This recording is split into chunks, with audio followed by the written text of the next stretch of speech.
तो रामचरितमानस पर सियासी विवाद अभी पूरी तरीके से थमा भी नहीं कि एक और धार्मिक विवाद छिड़ गया है।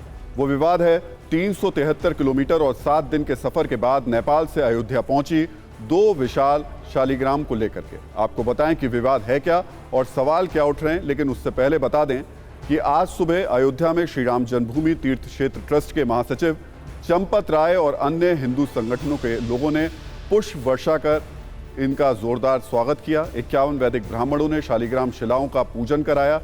इसके बाद नेपाल के पूर्व उप प्रधानमंत्री विमलेंद्र निधि और जानकी मंदिर के महंत तपेश्वर दास ने चंपत राय को शालिग्राम शिलाएं सौंप दी। अयोध्या राम मंदिर की तारीख आ चुकी है। आधे से ज्यादा निर्माण का काम पूरा हो चुका है। शालिग्राम की अयोध्या यात्रा के दौरान भी बिहार से यूपी तक भक्तों का जोश और उत्साह देखने को मिला, लेकिन शिला को लेकर शुरू हुए विवाद के ग्रहण ने श्रद्धालुओं के जोश को थोड़ा फीका कर दिया है। अब तक की जो तैयारी है उसके अनुसार शालिग्राम पत्थर से भगवान राम और सीता की मूर्ति बनेगी जो राम दरबार में स्थापित की जाएगी। लेकिन तमाम तैयारियों और भक्त वाले जयघोष के बीच शिला को लेकर सवाल उठने लगे हैं। सवाल ये कि शालिग्राम के रंग को लेकर क्यों विवाद छिड़ा है? काले रंग की शिला से भगवान राम की मूर्ति बनाने पर आपत्ति क्यों है? नेपाल से आई शिला से अयोध्या में भगवान राम की मूर्ति बनेगी या नहीं? नेपाल से आई शिला या संगमरमर, किससे बनेंगे राम मंदिर के भगवान राम? नेपाल से आई शिला से दूर दूर क्यों हैं उत्तर प्रदेश के मुख्यमंत्री योगी? शिला से सीएम योगी की दूरी पर हम आपको आगे पूरी खबर बताएंगे। पहले कुछ बयानों से इस पूरे विवाद को समझने की कोशिश करेंगे। विरोध करने वाले संतों के बयान सुनाएंगे, लेकिन पहले आपको दिखाते हैं कि जब इस विवाद को लेकर TV9 भारतवर्ष के संवाददाता ने श्री राम जन्मभूमि तीर्थ क्षेत्र ट्रस्ट के महासचिव चंपत राय से सवाल किया तो उन्होंने कुछ भी कहने से मना कर दिया। कि जो तपस्वी छावनी के महंत हैं परमहंस ने ये साफ तौर पर कहा है कि चूँकि जो शालिग्राम पत्थर हैं उसमें स्वयं भगवान विराजमान हैं तो उसमें छेनी हथौड़ी नहीं चलाई जा सकती है। अगर ऐसा होता है तो ये अनर्थ हो जाएगा। चंपत राय जी हैं, हम बात करने की कोशिश करेंगे। एक आचार्य, एक परमहंस ने कहा है कि जो एक सवाल ले लीजिए आप।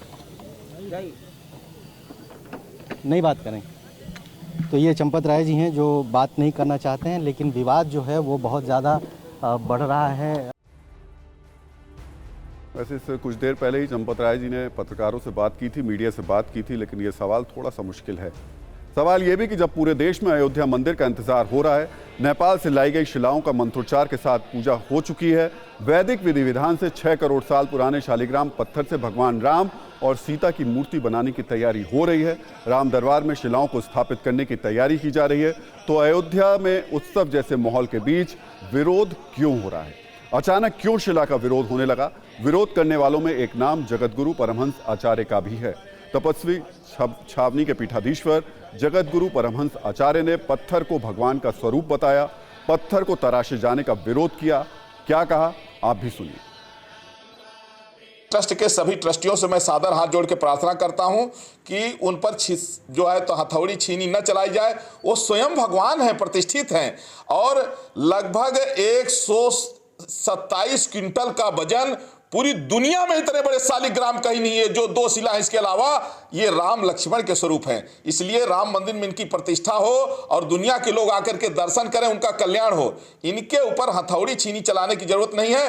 अगर इनके ऊपर हथौड़ी छीनी चली तो मैं अन्न जल का परित्याग कर दूंगा और समझूंगा अगर भगवान के ऊपर हथौड़ी चल रही है तो फिर दुनिया से अलविदा कहना मैं बेहतर समझूंगा, क्योंकि भगवान शालिग्राम के लिए जो है उनके ऊपर हथौड़ी नहीं चलाई जा सकती है। और इसको लेकर के जितने धर्माचार्य हैं, जितने साधु संत हैं, मैं कह रहा हूं कि उनसे जाके आप पूछ लीजिए, जगत गुरु से पूछिए, जगत गुरुओं से, संतों से, महंतों से, शंकराचार्यों से, सब लोग यही कहेंगे कि शालिग्राम पर हथौड़ी छीनी नहीं चलना चाहिए। इसलिए मेरी करबद्ध प्रार्थना है, ऐसा कदापि न करें, नहीं तो घोर अनर्थ होगा, घोर अनर्थ हो जाएगा।